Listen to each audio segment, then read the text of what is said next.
Live from the Washington, D.C. area, it's the Inside Scoop, Emerald Planet. All the ecology news that our viewers want to know. Now, here's your host, Executive Director of the Emerald Planet, Dr. Sam Lee Hancock. Hello and welcome to the Emerald Planet as we come to you from Washington, D.C. in the United States, looking around the globe for those 144 different nations, trying to identify and to bring to you those 1,000 best practices, the technologies, the services, and the products, and of course the people that are making a difference as we move through the 21st century. As we go to a planet of 9 billion people, how are we going to be able to provide all the basic infrastructure and everything that's needed? And we're going to be talking about a living laboratory and observation area in the country of Ecuador, the Galápagos Islands. Very exciting area, and we have an expert sitting right beside me. He has a very long title, so we'll get through this. Dr. Dennis Geist, he is the president of the board of directors for the Charles Darwin Foundation, Galápagos Islands, Ecuador. But he's also the program director for Deep Earth Processes. We'll talk about that too, Dennis.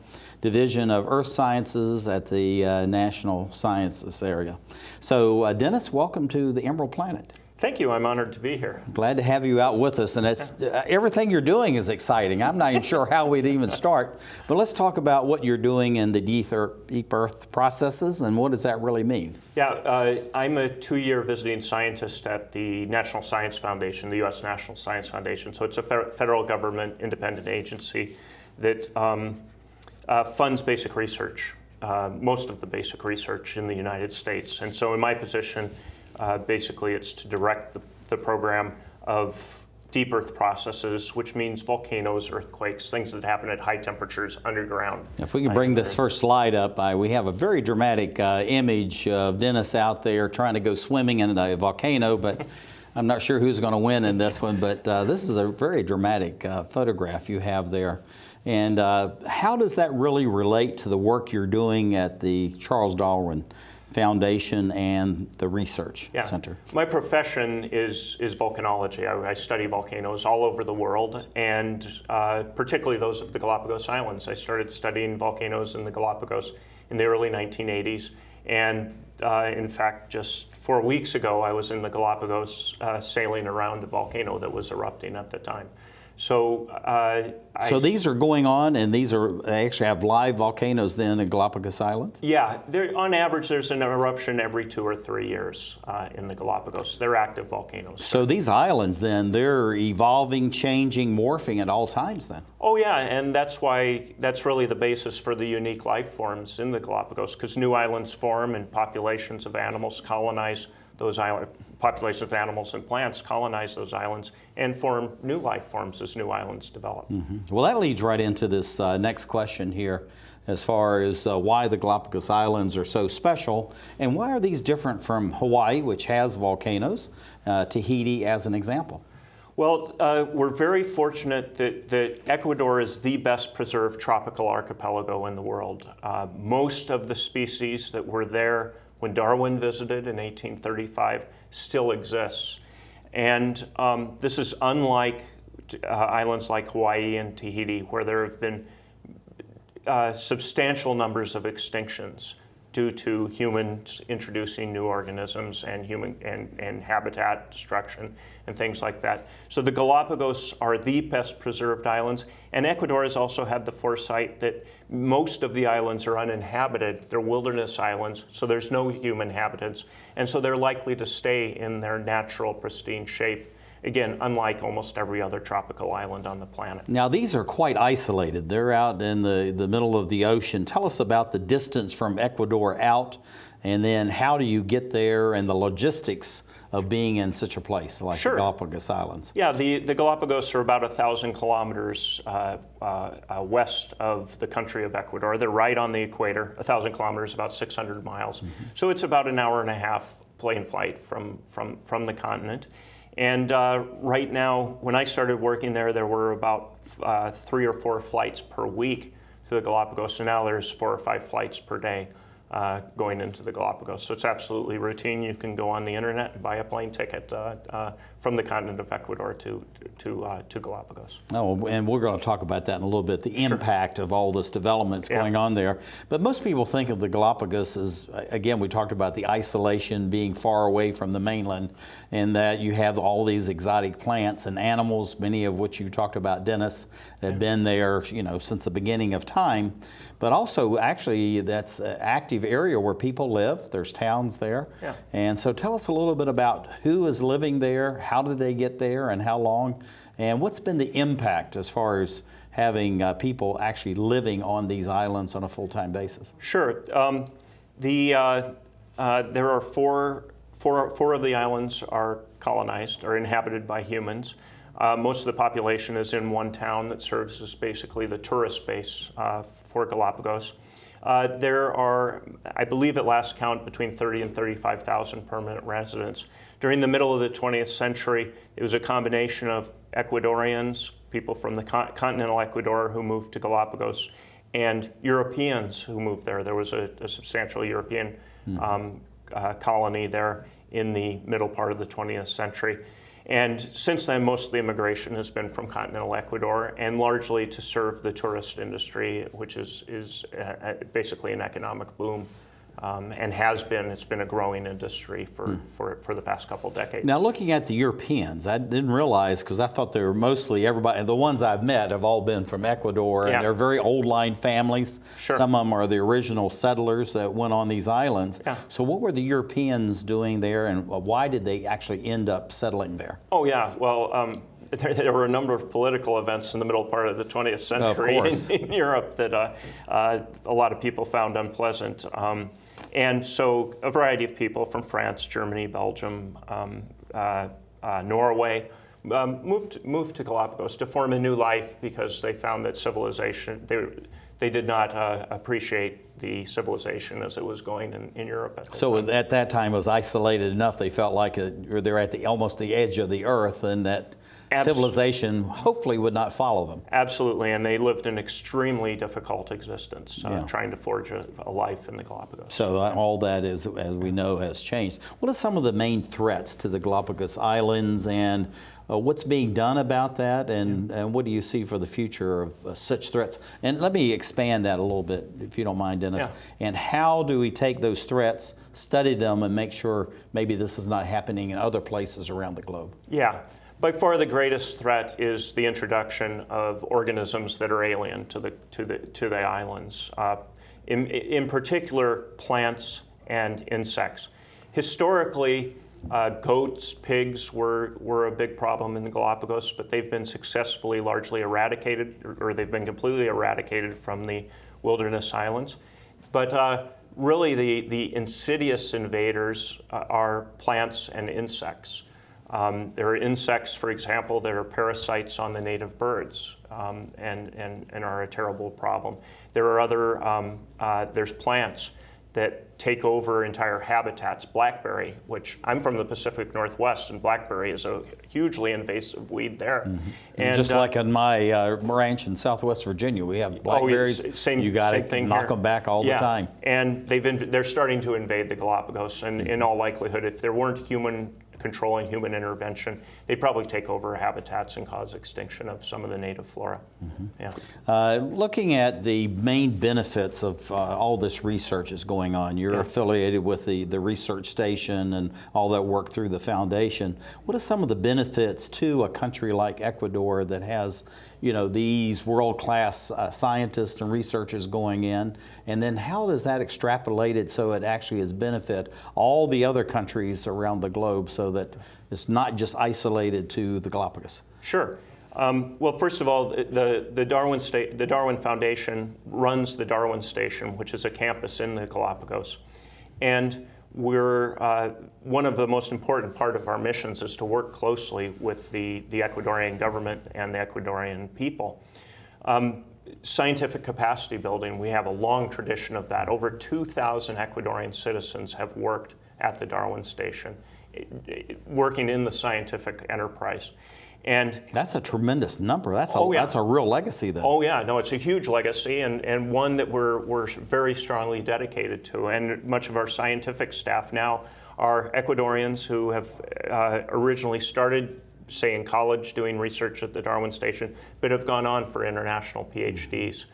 And so we work very capacity building and working with the Ecuadorian government are extremely important parts of our mission. Looking at, this is a question we really didn't talk about earlier, but looking at the colleges and universities in Ecuador, what are they doing to develop and expand on this legacy has been established, and what kind of curricula has been developed within Ecuador that would aid and foster what's going on through the research station, but also through the Charles Darwin Foundation itself? Yeah, at the K-12 level, or what here in the U.S. we'd call the K-12 level, environmental education, particularly in the Galápagos, because the children growing up in the Galápagos are going to be responsible for they will be the stewards of the islands in another decade or so. So environmental education in the Galápagos at the primary and secondary levels, and then in universities, through international collaboration, also working independently. Ecuadorian universities are greatly involved in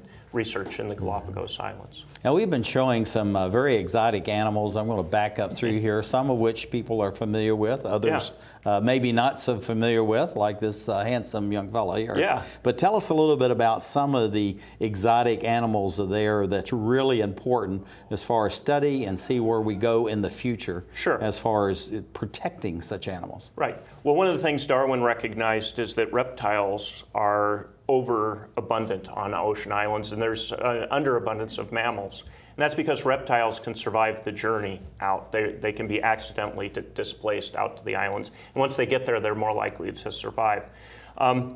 Historically, there were several species of tortoise and iguanas that were endangered. There was one species of tortoise where there were only 14 individuals left. Now there's thousands due to the efforts of the Darwin Station and the Galápagos National Park to resurrect that population of tortoises. Likewise with populations of iguanas. Unfortunately, there was one species of tortoise where there was only a single individual, and he died a couple of years ago. So that's an extinction that human beings have watched in our time. Looking at all this, and we are just about out of time, Dennis, what do you see for the growth and development of the Charles Darwin Foundation and the research station? And we have to be quick. Yeah, and I'd say more and better of what we're doing now, doing research for conservation, providing scientific information for the policymakers in the Ecuadorian government. Dr. Dennis Geist, who is the President, Board of Directors for the Charles Darwin Foundation, Galápagos Islands of Ecuador, and also with the National Sciences Foundation as we create the Emerald Planet.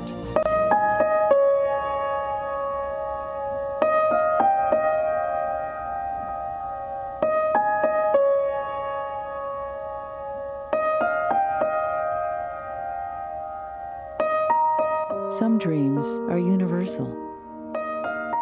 Dreams that inspire us. Multiple sclerosis is a devastating disease that changes lives forever. The National MS Society does more for people with MS than any organization in the world. But we can't do it alone. To get involved, visit us online at nationalmssociety.org or call 1-800-FIGHT-MS. This is why we're here.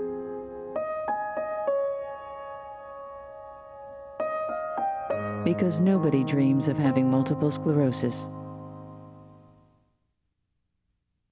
What's wrong with this picture? Half of young Americans can't locate economic powers like Japan and India. 20% can't even find the Pacific Ocean.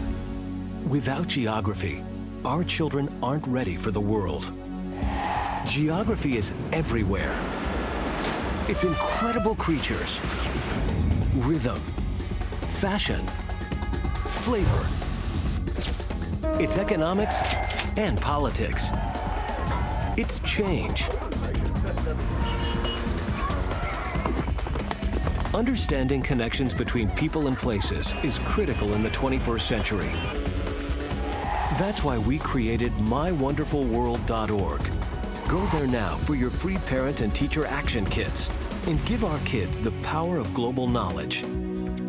Because kids who understand our world today can succeed in it tomorrow.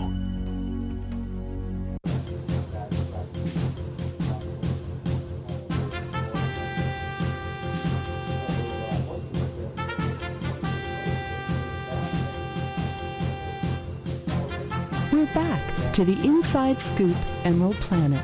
Here again, your host, Dr. Sam. Hello and welcome to the Emerald Planet as we come to you each week looking for those 1,000 best practices, the technology, services, and products that are making a difference as we move towards 2050 and through the 21st century. And as we go to a planet with 9 billion people, how we're going to be able to provide an increasing quality of life and not just an existence. And so we're looking for very special places around the globe where research is going on and how we're going to be able to apply that research to the daily lives of people in the all 214 countries and territories. And I have a gentleman sitting right beside me, comes from a very famous university, James Madison University in Virginia, Dr. Conley K. McMullen. He is a professor in the Department of Biology at James Madison. Also, to add to his title, he's a governing member of the Charles Darwin Foundation and Science Advisory Board for the Galápagos Conservancy. So glad to have you, Conley. Thank you for being here. Tell us a little bit about your work as the governing member for the Charles Darwin Foundation and a little bit also about the Conservancy and the impact that these two institutions are having. Well, as a little bit of a background, the Charles Darwin Foundation is the governing board for the Darwin Research Station, which is located in the Galápagos, and it's also an advisory board for the National Park Service in the Galápagos. And basically the members... And that's under the Ecuadorian government, correct? The auspices of the Ecuadorian government. And it's comprised of scientists and people involved in tourism, economics in the Galápagos. And basically, we're all there to give our advice and opinion about how to best conserve what's in the Galápagos as far as the plants and the animals. I tell you, I think it's really fantastic what you're doing. Tell us a little bit about your specialty that you're working on in the Galápagos, which we're going to really expand on that theme. Okay. Well, I'm a botanist, and in any discipline in biology you can get more specific. I'm a systematist and an ecologist. And systematics involves classification, naming, and cataloging plants in this case. And so I've been involved with the Galápagos since 1983 when I first went down as a rather green graduate student working on my doctoral dissertation. And I spent 6 months. I clearly remember when I was leaving thinking as I left on the plane, will I ever be back? And I have time after time after time because it gets to you. It's what they call getting sand in your shoes, right? Exactly. And I've studied floristics, for example, which is cataloging all of the plants in a particular region. As I mentioned, systematics is classifying. For example, we deal a lot with the idea of conservation. It's impossible to give advice on the conservation of a species if you don't know what a species is. And that's what systematists do, is determine one species from another. I've dealt a lot with pollination biology. That's one of my major areas of research. Spent a lot of time observing insects and other pollinators of plants and doing crosses to determine really how these things survive in these islands. Now the islands have been intensively studied for almost 200 years.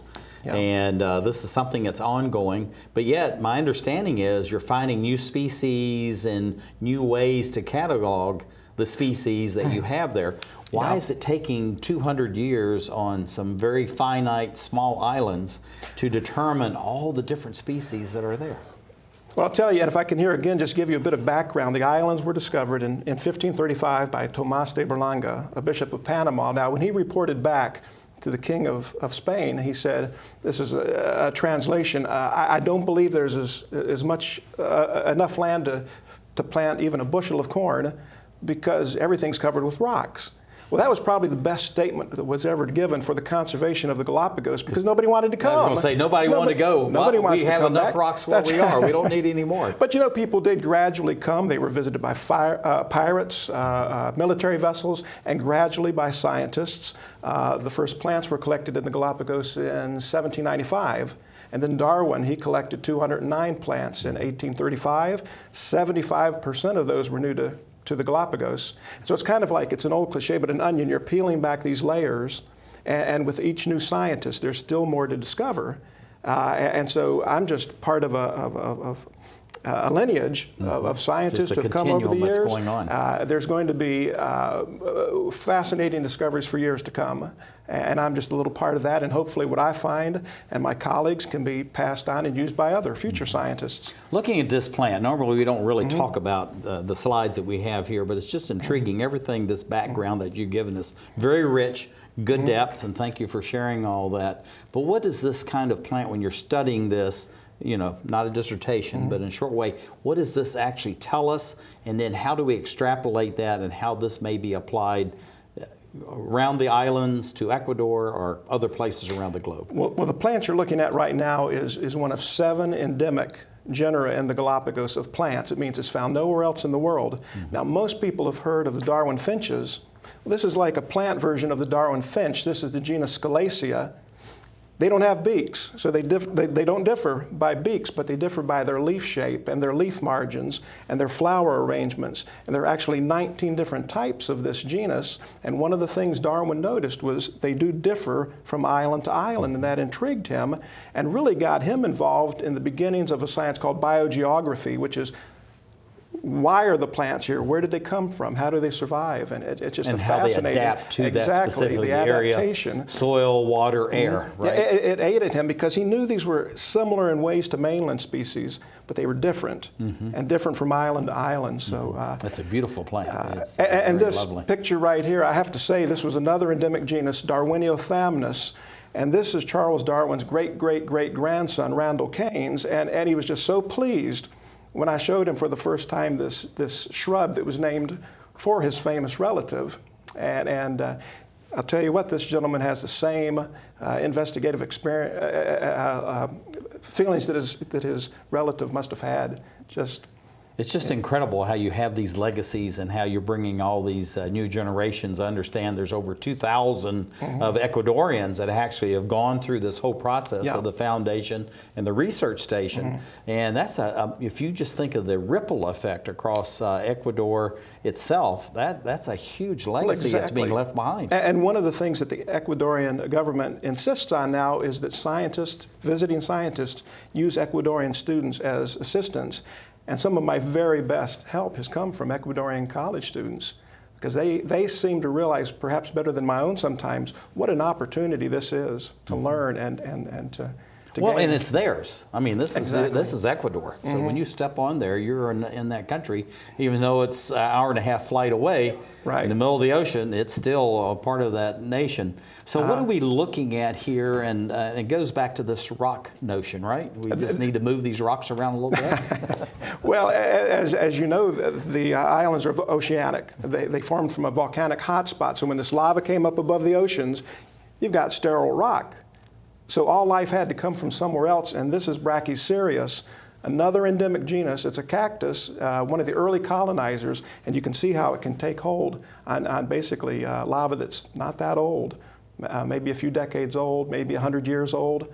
But this is how life it's just amazing how life, establishes itself, and it can actually flourish in something that's, in a sense, this sterile. And this probably arrived via bird. About 60% of the plant species are thought to have come by bird. Maybe 30% by wind and 10% by the currents of the ocean. Now, blackberry is something that's very invasive. Is that by birds? Would that be? Well, that was probably brought in by human settlers. Really? Yeah. In order to have some, fruit and to supplement their diet they have there. Tell us about your book. Well, this was based on, honestly, after I had been working in the Galapagos for maybe 20 years, it occurred to me we need something like this that makes botany more accessible to the locals, to the tourists, and to the nature guides. There was a more technical flora catalog of the plants, but not something like this. And probably my most compliments have come from the tour guides who said, now we can tell those who ask us questions about the plants a little bit more about them. And so this shows a few pictures of some of the endemics, some of the natives that are found in Galapagos naturally and elsewhere, and then some of the exotics that have been brought in either by humans accidentally or on purpose. Now, looking at the fence, why the fence? Well, these are isolated islands, so why the fence? Well, this goes back to the idea of one of the threats. The two major types of threats are introduced animals and introduced plants. What you see here on the right is what's called an exclosure. That fence was set up to keep goats out. Goats historically have been the worst animal invader. And you can see the difference there inside the fence and outside where the goats can get. And then after the goats were eradicated, just a couple of years later, the fence was taken down, and you can see how the rest of the landscape is returning to what it would have been before the goats. Yeah, well, you know, goats and that type, they actually get the root, and so they really just go through and just about just destroy dust, basically, everything afterwards. Yeah. So this is amazing. So this is really the before and after as far as eliminating an invasive species, i.e. goats. They think were brought in by the pirate ships and maybe even the settlers themselves. Yeah, and unfortunately, thousands have been eradicated, but when it comes down to these endemic tortoises or goats, you know, most people understand. Here's another example of one of the major invasive plants is the quinine tree.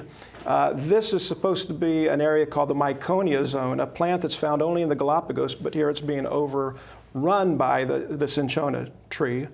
And then I have an after picture which shows where now all of the plants in the front, that is the Myconia, that's supposed to be there. That's but all what's of those, supposed to be here. All those that are up there are the quinines that have been, and this shows what you can do with sufficient funding and manpower and time. You can actually take care of many of these major problems. And bring it back. Now, in the background, is this what one of the ways of getting rid of the invasive species? Right. You just eliminate them. Yeah, these were cut and poisoned, and as I mentioned, it takes a lot of time and effort and money, but you can see results. And also scientific thought, so that you're not having unintended consequences as well. That's right, right. And one of the major insect invaders called the cottony cushion scale, it came down to biological control, and we found out that a little ladybug beetle can keep it in check, and so that was introduced after much study to make sure that it wouldn't affect another plant. Well, we're just about run out of time, Conley, and looking at this is a sunset in the Galapagos Islands. What do you see for the expansion of the Darwin Foundation and the research station there in the Galapagos over the next, say, 5, 10, 15 years? And we have only a little bit of time to do it. Well, there's a lot of passion there, and I've just got to say, as in many situations, what's needed more than anything else is support and funding, because we can't do anything without that. Support and funding, this will be from Ecuador and also the world community, I think you're saying? The entire world, you know. Because this is really unique, and it's something that's important to Thank you so the much. whole world. This is Conley K. McMullen. He is the professor, Department of Biology at James Madison University, Charles Darwin Foundation. Thank you as we create the Emerald Planet. Thank you so much. I helped turn my child's public school into a whole new kind of school. One with a curriculum that really motivates kids. One that has extended hours, 6 days a week, year-round. With loads of academic, cultural, and recreational activities. One that has support services like medical and dental right there. A school where parents' involvement is encouraged. Where teachers have more time to teach. And students are excited about learning. There's just one problem. My child doesn't ever want to come home. You can help turn your school into a community school for excellence. Find out how. Call 1-877-LOVE-TO-LEARN. It's coming. Right to your neighborhood. And when it does, you may be surprised. It's your Social Security statement of your benefits, and it's going to help you plan your financial future. Your benefit statement will tell you how much Social Security you're eligible to receive and when you'll get it. Then you'll know how much you need to save for retirement, because that's coming too. The future is in your hands. Choose to save. The toxic fumes from this meth lab are seeping into Jamie's sinus cavity. Ammonia vapors invade her throat. Toxic gases fill her lungs. Jamie's body is deteriorating. And she doesn't even know it. Jamie, dinner. So, who has the drug problem now? Find out how meth affects you at drugfree.org/.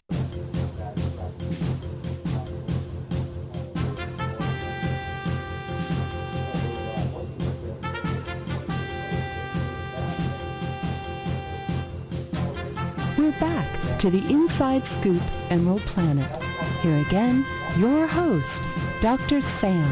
Hello and welcome to the Emerald Planet as we come to you on a week-to-week basis from Washington, D.C. and the United States as we seek those 1,000 best practices. And of course, the people are making a difference as we move towards the 21st and through the 21st century and towards 2050. And as we add 2 billion new people to the planet, how we're going to be able to provide an increased quality of life that has not been realized to this point. We have actually 2 people who are going to be with us, going to talk about this and looking at the Galápagos Islands, very small remote areas off the coast of Ecuador. And what is the importance of this extensive study that's been done, not only by world-renowned scientists and researchers, but also by over 2,000 scientists, researchers, and students from Ecuadorian colleges and universities. So this is a very important topic. We have joining us from St. Louis is Dr. Patricia. She goes by Patty Parker. She's a governing member of the Charles Darwin Foundation and the Des Lee Endowed Professor of Zoological Studies at the University of Missouri in St. Louis, and also a senior scientist with the St. Louis Zoo, and she's coming by telephone. And right beside me is our special guest, Dr. Dennis Geist, who is the President, Board of Directors, Charles Darwin Foundation, and Program Director for the Deep Earth Processes Division of Earth Sciences, the National Scientist Foundation. Whew! I tell you, Dennis, you wear me out. Give your title there. And Patty, I understand you're already here by telephone? Yes, I'm here. Hey, welcome. Glad to have you here, and it sounds like you're doing so many exciting things in St. Louis. It's wonderful what you're doing. Well, thank you very much. Glad to have you. Tell us a little bit about your work. We're going to start off with the work you're doing there as the Endowed Professor for Zoological Studies at the University of Missouri, and then also with the St. Louis Zoo. Just give us a little background of what you're doing, and then let's talk about how all this fits in with the Galápagos. Excellent. Well, my position is an endowed position that is part of a program of endowed professorships in St. Louis. And mine in particular was established to make a collaborative venture between the University of Missouri St. Louis, which has strengths in conservation biology and evolutionary ecology, and the St. Louis Zoo, which has interest in world wild conservation of wildlife.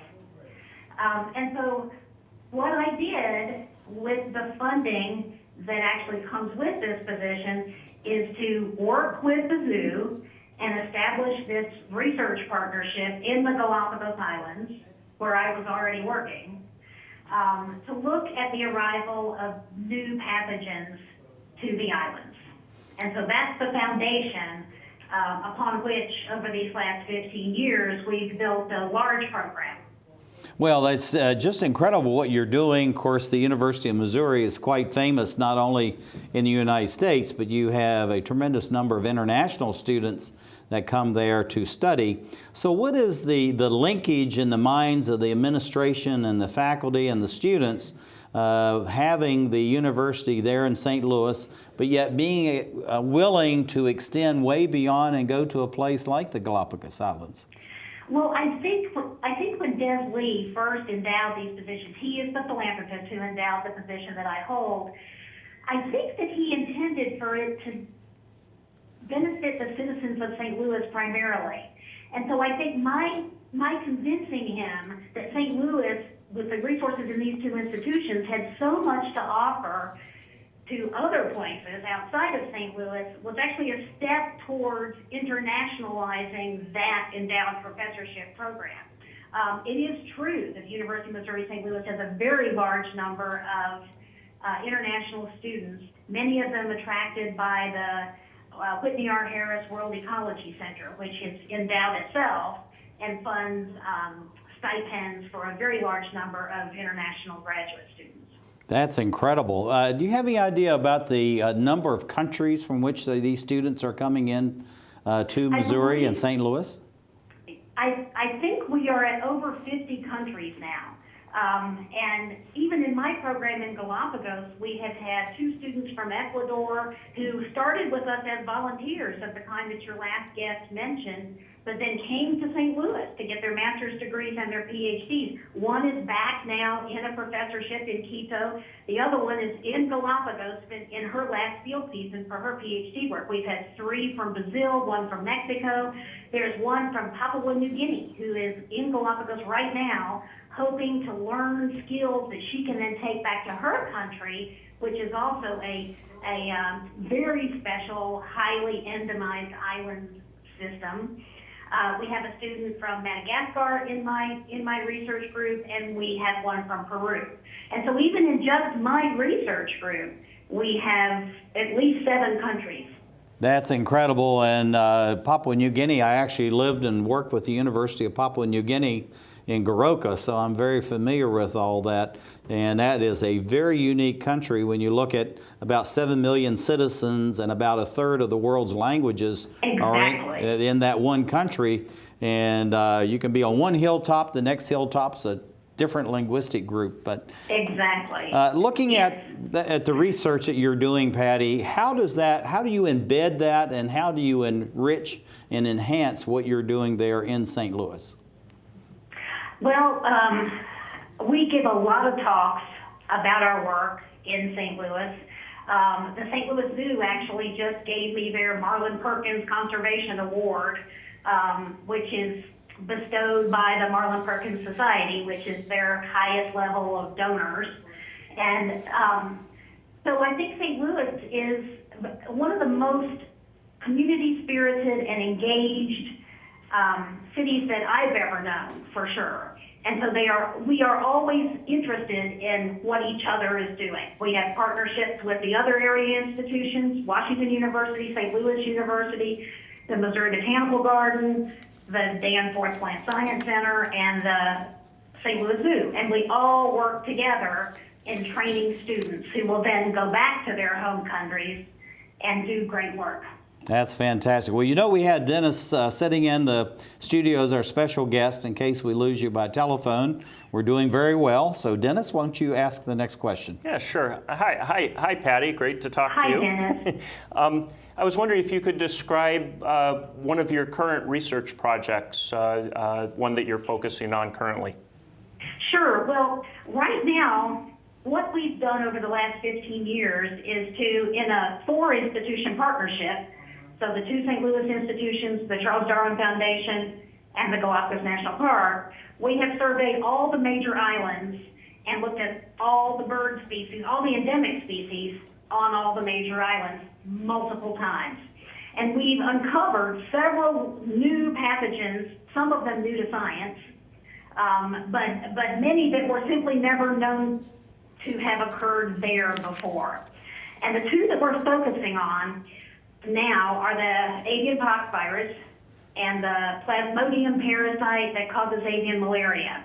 And these are the 2 that together caused the extinction of so many Hawaiian endemic birds. And so we're very concerned about that. And the team that are on the islands right now is trying to figure out which mosquito is the vector and of plasmodium, and which vertebrate species is the reservoir species through which this parasite is completing its life cycle. And if we can figure that out, then we can advise the Galápagos National Park about possible extermination efforts if the mosquito is one that's considered an introduced species, and if if the bird is considered one that's an introduced species. And so we are looking for the proverbial needle in a haystack, but we're pretty confident that we're homing in on these culprits. Oh, that's absolutely fantastic. What is the relevance of all these partner institutions? I know that you actually don't have just a few, but dozens. And what's the cross-pollination, if I can use that term, as far as the aspects of your research and how this goes out to these other institutions and also the collaborators in Ecuador, but also around the globe? Sure. Well, the four main partner institutions are the St. Louis Zoo and the University of Missouri St. Louis. And then, of course, the two on-site, the Charles Darwin Foundation and the Galápagos National Park. And not only do we train students from around the world who then take this understanding and techniques back to their home countries to be applied there, but we also have a really meaningful collaboration from day to day. And so I am now collaborating with two different groups through the Charles Darwin Foundation, one of which is from Austria, to address their concerns about the possible role of pathogens in a dynamic that they're looking at with the very endangered mangrove finch. And so these relationships are kind of brokered by the Charles Darwin Foundation. And they can get us together, and because of the endowed nature of my position, I can test those samples immediately. I don't have to wait for outside funding. And so I'm happy to serve that purpose to any of their efforts. We get contacted by the Galápagos National Park to help identify where a particular individual bird that seems to them to be in the wrong place might have come from. So many of these species have individual island genetic signatures, and so we can identify where a particular individual came from. And so we can respond to those kinds of requests immediately. And we're happy to do it for any of the collaborators of the Charles Darwin Foundation. And so I think in that way, these partnerships do extend worldwide. That's incredible. Well, actually, we have so many more questions to ask you, but we're absolutely running out of time. So I'm going to let Dennis go ahead and ask his last question, if you can answer that quickly, and then I'll have one more for you, and then we'll close out. But Patty, thank you for being with us. And two questions. Well, you've already addressed this to some degree, Patty, but what would you say the major long-term benefit would be from researchers that are involved in your projects at the research station? And let's be quick, please. Okay, so the major long-term benefits are, I think, training this next generation of conservation scientists. We've had more than 30 master's and PhD degrees come through, and they're now back in their home countries after working in Galápagos. We've also set up a foundation and a model for how to do this that can be then and is being replicated elsewhere. So we have a team in Madagascar, and we have a team in Peru, and of course we will always have our teams in Galápagos. Patty, we're going to lose you right now. This is Dr. Patricia Patty Parker, and governing member, Charles Darwin Foundation, doing an excellent job at St. Louis as we create the Emerald Planet. I need a job. Necesito trabajo. I would like to speak English better. Me gustaría hablar inglés mejor. I want to be a U.S. citizen. Quisiera ser ciudadano de los Estados Unidos. For over 35 years, Por más de 35 años, the Hispanic Committee of Virginia has been serving our community. el Comité Hispano de Virginia ha estado sirviendo a nuestra comunidad. Job training and placement, Capacitación, ayuda para conseguir trabajo, education for children and adults, educación para niños y adultos, immigration, naturalization, and medical referrals. ayuda para los procesos de inmigración y naturalización y orientación sobre médicos Are a small part of what we do. son solo una pequeña parte de lo que hacemos. For help, information, or to volunteer, Para ayuda, información o para ofrecerse como voluntario, contact the Hispanic Committee of Virginia, comuníquese con el Comité Hispano de Virginia, helping everyone participate more fully in American society. ayudando a todos a participar plenamente en la sociedad norteamericana.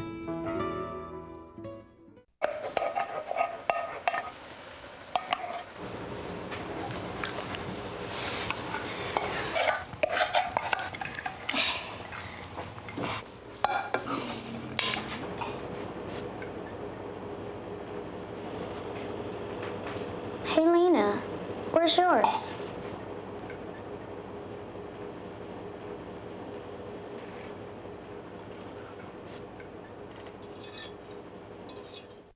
Would you notice if you were missing half your kidney function? According to the National Kidney Foundation, 20 million people have chronic kidney disease, and 20 million more may be at risk and not even know it. Anyone with high blood pressure, diabetes, or a family history of chronic kidney disease is at risk.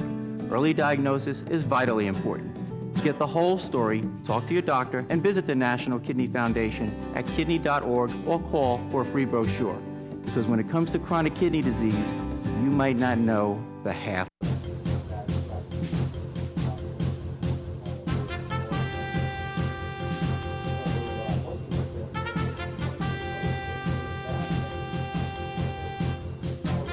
We're back to the Inside Scoop Emerald Planet.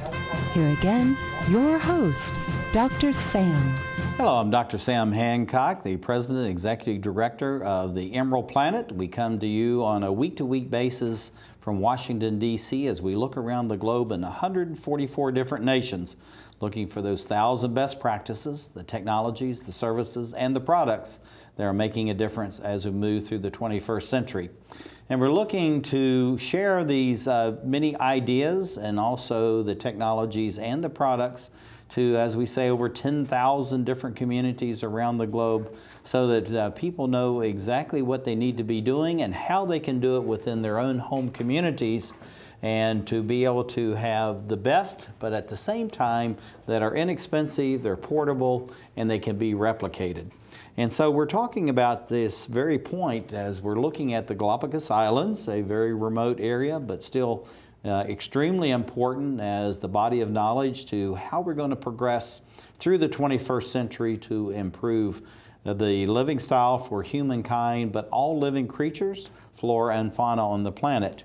And I have somebody who's actually been living this. This is Alicia Fougere. She is a nonprofit business development manager in Washington, D.C. But her claim to fame is that she was the executive coordinator now here in D.C. for the Charles Darwin Foundation Research Station in the Galápagos Islands, which is part of the Ecuador. Alicia, welcome. Thank you. And after throw in, she's a very active Rotarian in the Rotary Club of Washington, D.C. I never forget to identify my fellow Rotarians. But Alicia, tell us a little bit about the mission and the vision of the Charles Darwin Foundation, and why is it important? It's been a long time since Charles Darwin was hopping around the rocks in the Galápagos Islands. Absolutely, but it was recognized, you may or may not know this, as the very first UNESCO World Heritage Site. No, I didn't know that. Absolutely. Thank you for sharing that. And when it was recognized as a World Heritage Site, that is when the Charles Darwin Research Station was created, because as a recognized World Heritage, of course it needs to be conserved. And by that point there were already issues of conservation that needed to be addressed, because as one of our previous guests, Dr. Conley McMullen, mentioned, there were a number of pirates who had moved tortoises around and taken some out and introduced goats. So already by then there were issues. And the first mission of the Charles Darwin Station in terms of conservation was repopulating the tortoises. And we just happened to see one here. Yes. I tell you, that's a, and we talk about Conley. He's with James Madison University as a professor of biology. We need to throw that in, and also he's on the governing board for the foundation there for the Galápagos. So he's an outstanding researcher and shares much information around the globe. So tell us, people come and go over the Galápagos, a lot of research. Many papers are being published, lots of photographs, as you can tell, being taken, but you actually live there. Right. So that's a little different environment than if you're just coming in, spending some research time and leaving. What's it like to actually live on the Galápagos Islands? It's very isolated. And I think what, as you can see from the picture there, that's the station as you see it from about halfway between the station and the town. It's 600 miles off the nearest continent, so it has its own very unique challenges, which is one of the things that the station really works to help address for the scientists that come in.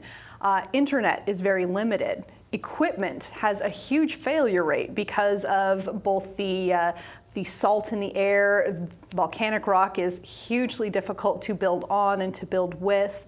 So as a visitor, many of those things are something you can just deal with in the short term, or things that we have actually at the station already tried to come up with ways to help compensate for that. But when you're there longer, it definitely, the isolation can get to you. I can only imagine what it was like for the early settlers. Well, I've, of course, lived in Japan. I had Mount Fuji right next to me. That's a volcanic area. And, of course, you have all the volcanic ashes there. Most of it's covered, but still there. And then Hawaii. But then when you're trying to move around this volcanic ash on a day-to-day basis, I can just see how that takes a toll, you know, as far as just the physical aspects of it, but also the mental aspects of that. So it's very challenging. But looking at the Galapagos and the National Park Service they have, which is under Ecuador, we want to clarify that, and they're primarily responsible for conservation. So how does the Charles Darwin Foundation fit into the schema with the National Park Service and conservation, research, and then the future of being able to protect these very precious islands? Well, conservation can't happen in a vacuum. So the partnership between the Charles Darwin Station and the National Park is very symbiotic, in the sense that the National Park sets the goals, the theme of what they're trying to do, and then the station works very closely with them to provide the science that they need to make the decisions that they need to make. For example, some very successful things have been the sea cucumbers were being overfished. And because the Charles Darwin Station is an independently funded, independent scientific organization, they were able to give the park the information that they needed in order to take the decision to limit the fishing of the sea cucumbers, so that the population has been able to rebound. So what you're doing then, Alicia, is that there's this give and take, but it's a very ongoing flow between the National Park Service of Ecuador that's on the Galapagos Islands and then the Charles Darwin Foundation. Absolutely. And it's expected that both parties will be in agreement and share this information. Is that correct? Well, it's in terms of sharing information, I'm not sure how easy it is to hide anything on an island with a population of 25 to 35,000. That said, that is the remit of the Charles Darwin Station, is to provide the information. That's absolutely, to do that in an independent way. Yeah, that's absolutely fantastic. Looking at the challenging conditions, it's not only challenging for all the humans that are there, it's very challenging, you know, for the native, the indigenous flora and fauna.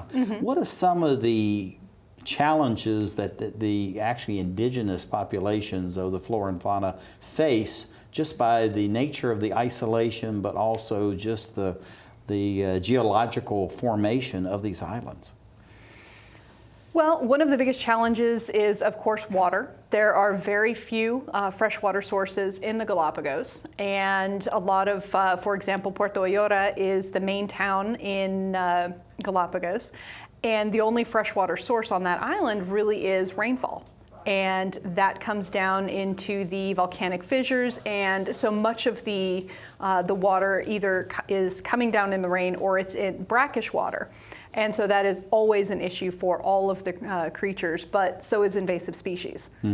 Yeah, looking at that, so you're looking at the Charles Darwin Foundation. How does it actually address, and what is it doing to ameliorate some of these challenging issues, like the lack of water, invasive species, and some of the things? How does it actually deal with that, aiding and working with the National Park Service?